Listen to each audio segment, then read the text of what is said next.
Artículo aparecido en la revista inglesa Controversy en agosto de 1937 y también incluido en el número 255 de la Revolución Proletaria N, 25 de septiembre de 1937.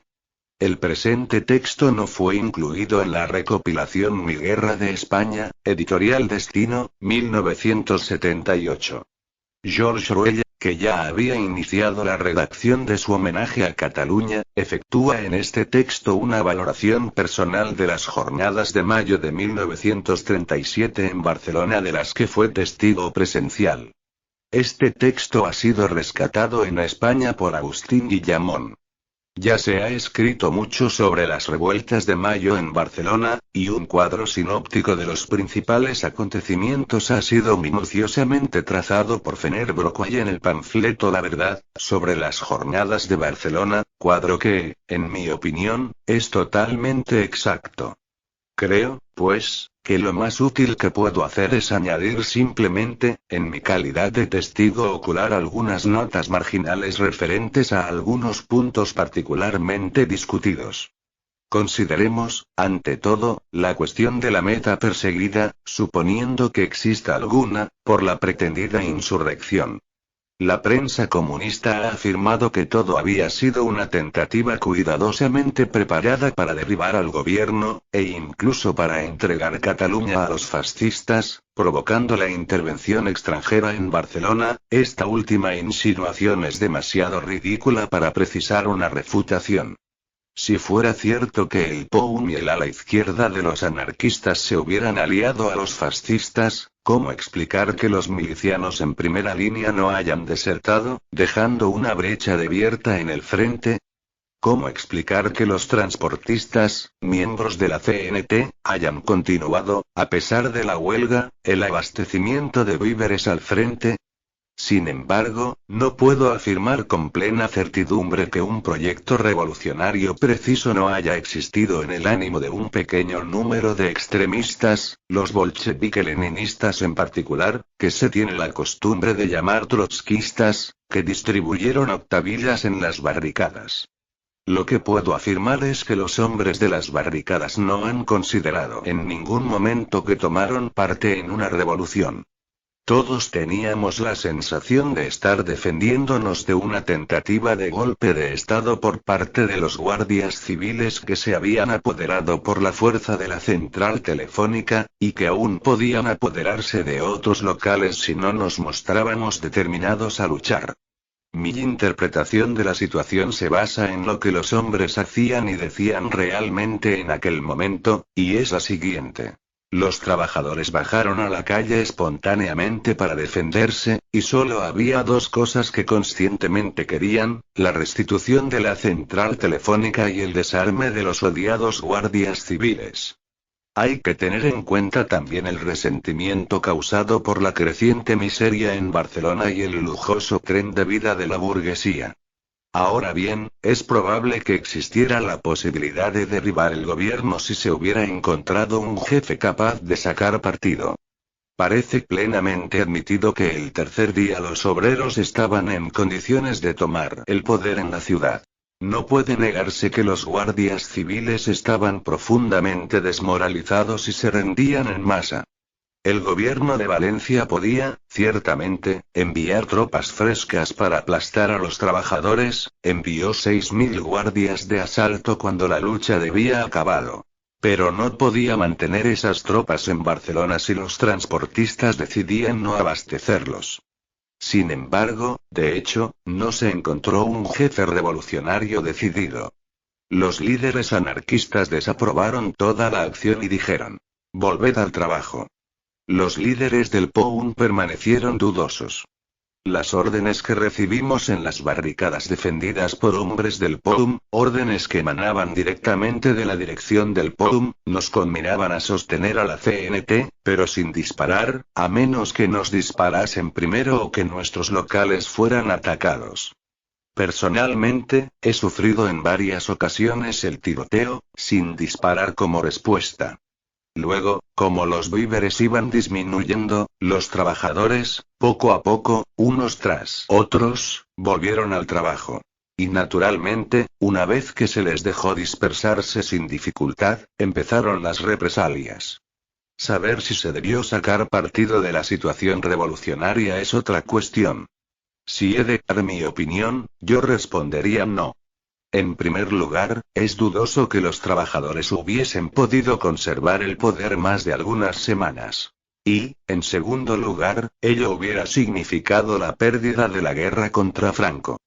Por otra parte, la actitud esencialmente defensiva de los obreros era a todas luces legítima. Estuviesen o no en guerra, tenían el derecho de defender lo que habían conquistado en julio del 36. Quizás sea obvio decir que la revolución ha sido definitivamente perdida en esos días de mayo. Pero creo, sin embargo, que es un mal menor, aunque, a decir verdad, muy poco menor, el de perder la revolución que el de perder la guerra. El segundo punto discutido concierne a los participantes. La táctica de la prensa comunista, casi desde el principio, fue la de pretender que la insurrección era únicamente, o casi únicamente, obra del POUM, secundado por algunos malhechores irresponsables, si hemos de creer el Daily Worker de Nueva York.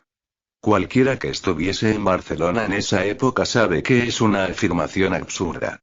La enorme mayoría de los que defendían las barricadas pertenecían generalmente a la CNT.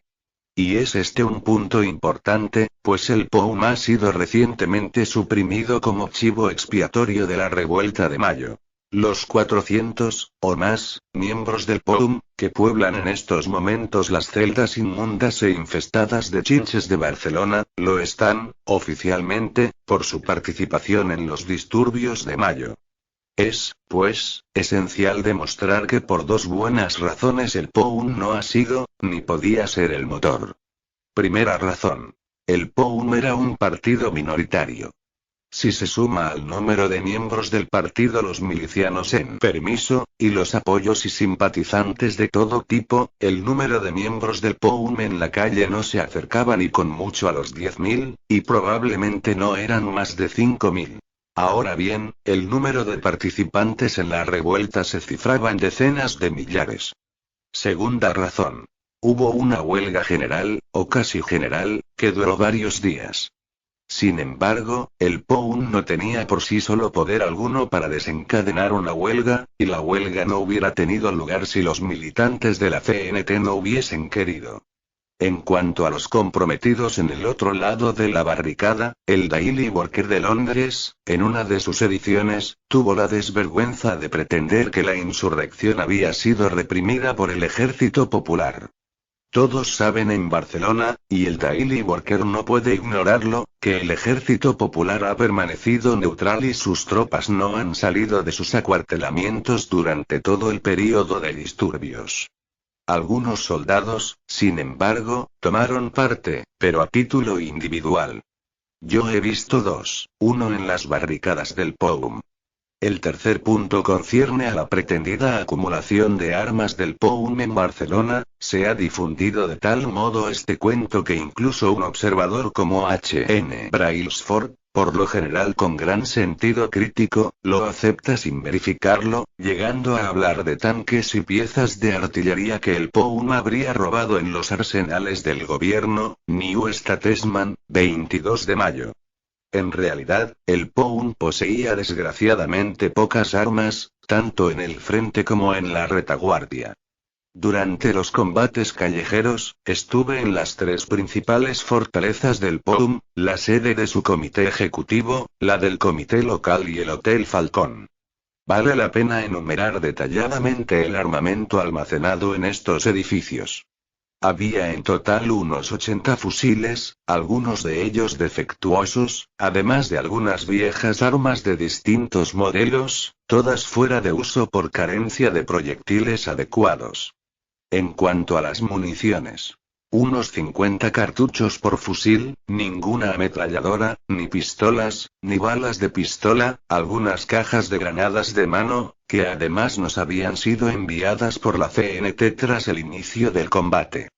Un eminente oficial de milicias que me habló sobre el tema pensaba que en Barcelona el POUM poseía en total unos 150 fusiles y una sola ametralladora.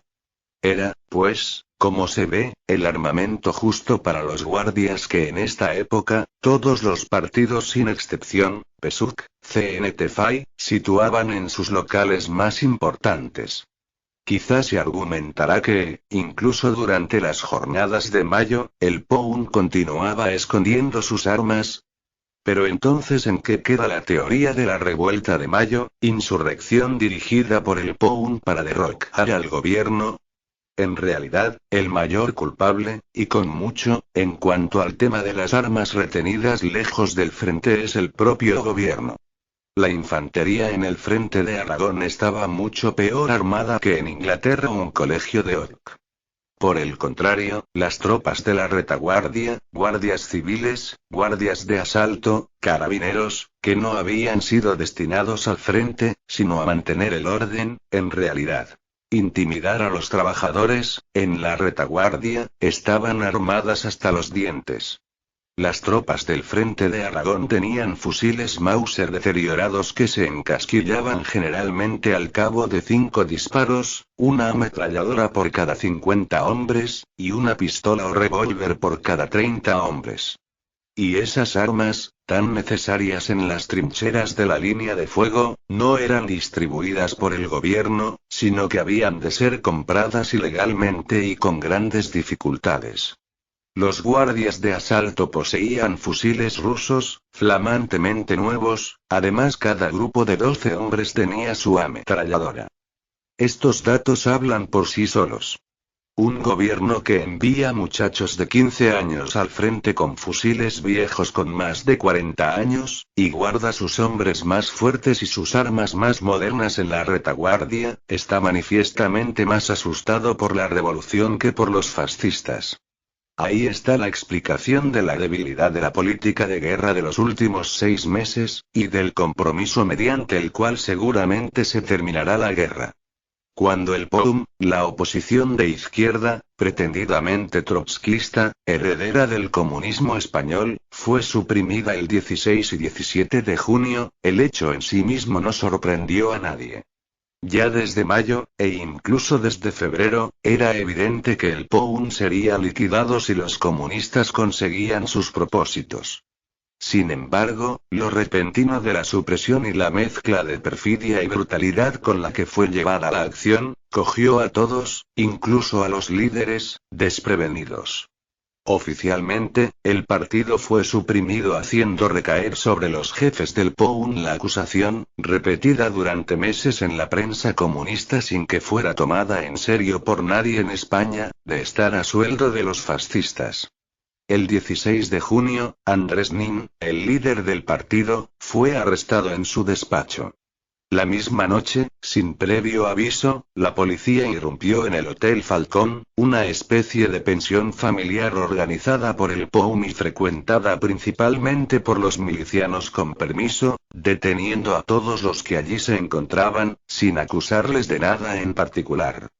Al día siguiente por la mañana, el POUM fue declarado ilegal, y todos sus locales, no solamente las oficinas, bibliotecas, etc., sino también las librerías y sanatorios para los heridos fueron embargados por la policía.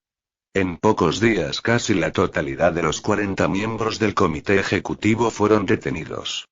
1 o 2 de ellos, habiendo conseguido esconderse, fueron obligados a entregarse cuando, con medios sacados de los fascistas, se tomó a sus mujeres como rehenes. Nin fue transferido a Valencia, y de allí, a Madrid, acusado de haber vendido informaciones militares al enemigo. Es inútil decir que las habituales confesiones, las misteriosas cartas escritas con tinta invisible, y otras pruebas, estaban ya listas para salir con tal abundancia que, razonablemente, no se podía considerarlas sino como preparadas con antelación. Hacia el 19 de junio, desde Valencia llegó a Barcelona la noticia de que Nin había sido fusilado. Esperábamos que el rumor fuera falso, pero apenas es necesario subrayar la obligación para el gobierno de Valencia de fusilar algunos, una docena, quizá líderes del POUM, si quiere que sus acusaciones sean tomadas en serio. Durante este tiempo, la base del partido, no solamente los miembros, sino también los soldados pertenecientes a las milicias del POUM, y los simpatizantes o apoyos de cualquier tipo eran arrojados a prisión en cuanto la policía podía capturarlos. Quizás sea imposible realizar una estadística exacta, pero todo indica que, durante la primera semana, hubo más de 400 detenciones. Solamente en Barcelona, se sabe, sin lugar a dudas, que las prisiones estaban tan llenas que un elevado número de prisioneros hubo de ser encerrado en tiendas y otros depósitos provisionales. Según todas mis investigaciones, ninguna distinción se ha hecho en estas detenciones entre los que tomaron parte o no en los disturbios de mayo. En cambio, la prohibición del POUM tuvo validez retroactiva. Dado que el POUM acababa de ser ilegalizado, todos los que, en alguna ocasión, habían pertenecido al POUM fueron considerados infractores de la ley. La policía arrestó incluso a los heridos de los sanatorios. Entre los detenidos en una de las prisiones he visto, por ejemplo, 2 hombres conocidos por mí, amputados de una pierna. Y también un niño que no tenía más de 12 años. Y hay que pensar en lo que significa prácticamente el encarcelamiento en España en este momento. Sin hablar de la superpoblación de las cárceles provisionales, de las condiciones insalubres, de la falta de luz y aire y de la alimentación inmunda, se da la ausencia total de algo que pudiera parecerse a la legalidad. Nada más legítimo, por ejemplo, que el habeas corpus.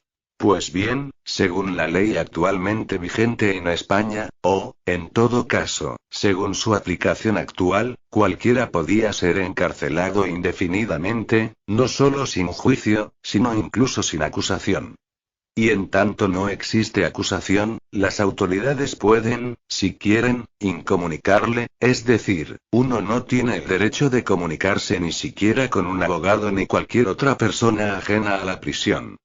Es fácil entender qué valor cabe dar a las confesiones obtenidas en tales condiciones. La situación es peor aún para los más pobres, dada la supresión del Socorro Rojo del POUM, que facilitaba un abogado a los encarcelados, y que ahora ha sido suprimido como otras organizaciones del POUM. Pero el aspecto más odioso, quizá, de todo sea el haber impedido deliberadamente que toda información sobre estos hechos llegase a las tropas del Frente de Aragón, por lo menos durante 5 días o más. Precisamente yo estaba en el frente del 15 al 20 de junio. Me trasladaron en ambulancia a pueblos de segunda línea, Siétamo, Barbastro, Monzón, etc. En todos estos lugares, los cuarteles generales de milicias del POUM, sus comités del Socorro Rojo y demás organizaciones funcionaban normalmente. Incluso tan lejos como en La Ébriga, a 100 kilómetros de Barcelona, y hasta el 20 de junio, absolutamente nadie sabía que el POUM había sido suprimido. No se decía una palabra en los diarios de Barcelona, mientras en el mismo momento en los de Valencia, que no llegaban al Frente de Aragón, resplandecía el relato de la traición de Nin. Como tantos otros camaradas he conocido la amarga experiencia del regreso a Barcelona para encontrarme con la supresión del POUM durante mi ausencia. Por suerte, fui prevenido justo a tiempo para poder escaparme, pero otros no tuvieron ocasión. Todo miliciano del POUM que viniese del frente en esta época podía elegir entre esconderse inmediatamente o ser metido instantáneamente en prisión. Una recepción verdaderamente agradable tras 3 o 4 meses en primera línea del frente. La razón de esto era evidente. La ofensiva de Huesca acababa de empezar, y el gobierno temía probablemente que si los milicianos del POUM se enteraban de lo que sucedía, estos abandonasen el frente. Personalmente no creo que la fidelidad de los milicianos se hubiera debilitado. Pero, en todo caso, tenían derecho a conocer la verdad. Hay algo indeciblemente odioso en el hecho de enviar hombres al combate. Cuando yo abandonaba Sietamo, la lucha ya se había iniciado y los primeros heridos, metidos en las ambulancias, eran zarandeados en las abominables carreteras, ocultándoles que en ese mismo momento, a sus espaldas, su partido era suprimido, sus jefes denunciados como traidores, y sus amigos y parientes metidos en prisión. El POUM era sin duda el más débil en número de todos los partidos revolucionarios, y su supresión no atañe, sino relativamente, a pocas personas. Según todos los indicios, no habrá en total más que una veintena de fusilados o condenados a largas penas de prisión, centenares de existencias destrozadas, y algunos millares de perseguidos pasajeramente. Sin embargo, su supresión es, como síntoma, muy importante. En primer lugar, muestra claramente al extranjero lo que ya era evidente a ojos de algunos observadores en España: que el actual gobierno tiene más puntos de semejanza que de diferencia con el fascismo, lo que no significa en modo alguno que no valga la pena luchar contra el fascismo más abierto de Franco y Hitler. En cuanto a mí, ya había comprendido desde mayo la tendencia fascista del gobierno, pero no por eso dejé de ir de nuevo voluntario al frente, como hice. En segundo lugar, la eliminación del POUM es un signo descorazonador del inminente ataque contra los anarquistas. Ellos son los enemigos que los comunistas realmente temen, mucho más de lo que nunca han temido al POUM, numéricamente insignificante. Los líderes anarquistas han tenido ahora una demostración de los métodos que se emplearán también con ellos.